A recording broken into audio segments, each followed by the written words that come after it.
out yet, so that might help. Amanda Smith. Amanda Smith, twice free.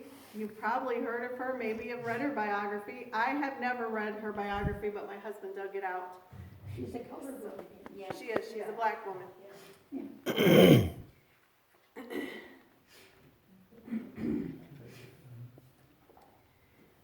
The camp meeting was slow, and the people were fidgety. Suddenly, a woman stood to her feet. Her strong voice rang out, breaking the heavy atmosphere.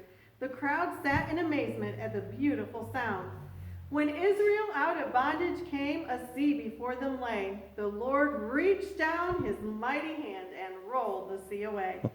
The camp that had been in discouragement now were raising their hands and amening. The woman's face was alive with excitement and the love of God. I know what it is like to have the sea rolled away, she laughed. Who is that woman? A man whispered. His friend answered, Amanda Smith.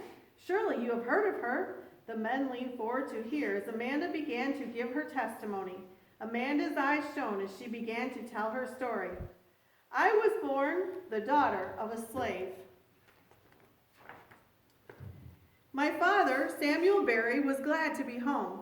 The 20-mile trip to Baltimore was finally over for the week. The wagon that had been full of the farm's produce the night before was now empty and rattling as he pulled into the yard next to the big house.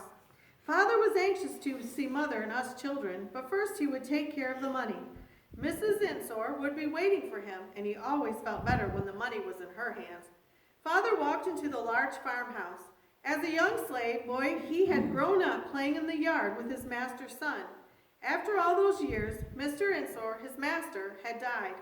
His master and mistress's son, Mr. E., was a little younger than Father, and his mistress depended on Father to sell the produce.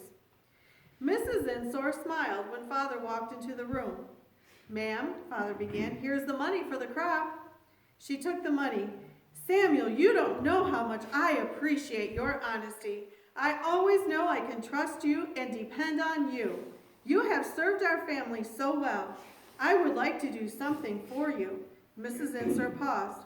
Samuel, I'm going to give you the opportunity to buy yourself.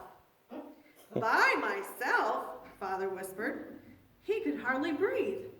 Yes, his mistress continued, after you finish the work for me on the farm, any extra that you do for yourself, you can save for your freedom. Can you imagine?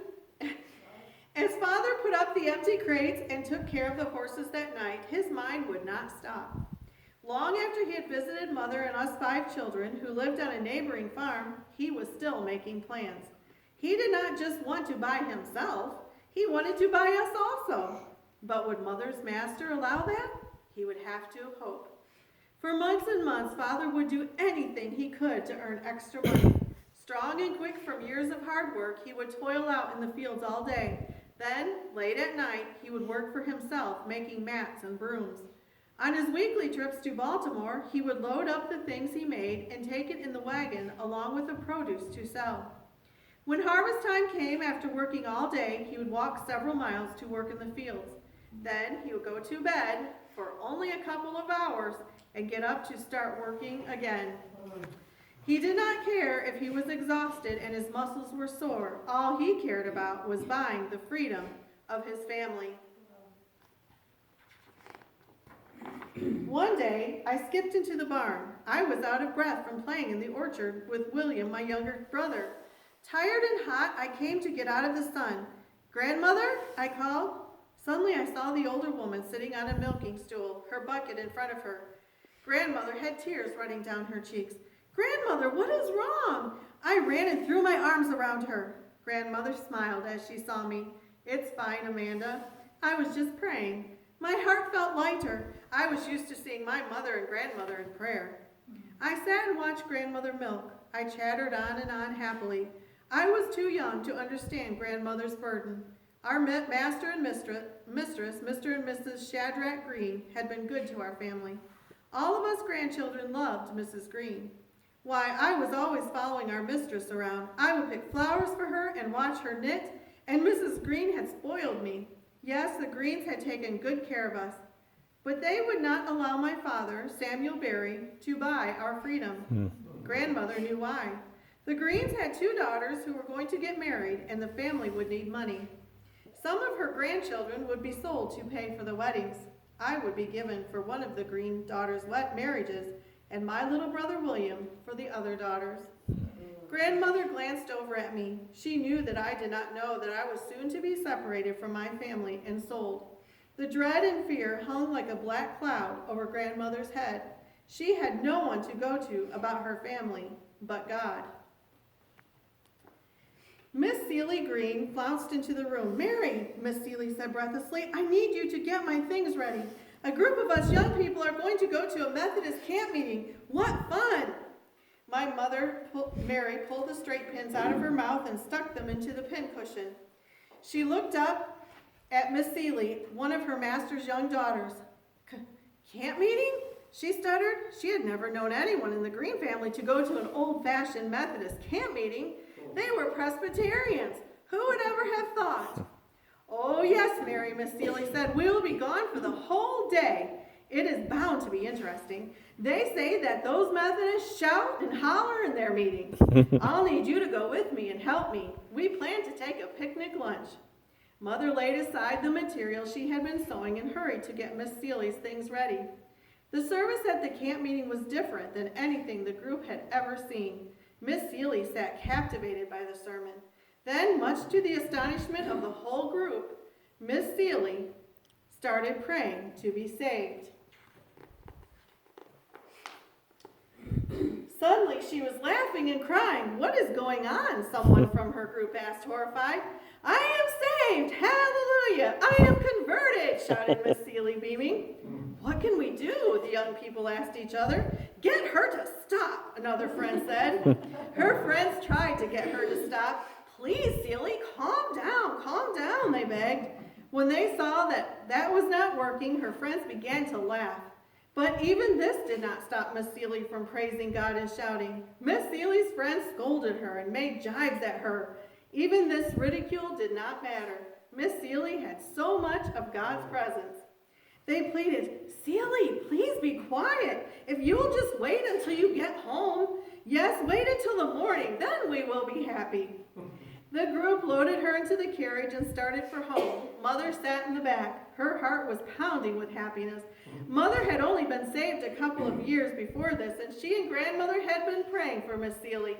Mother prayed the whole way home. When the carriage arrived home that night, they could not contain Miss Seeley any longer.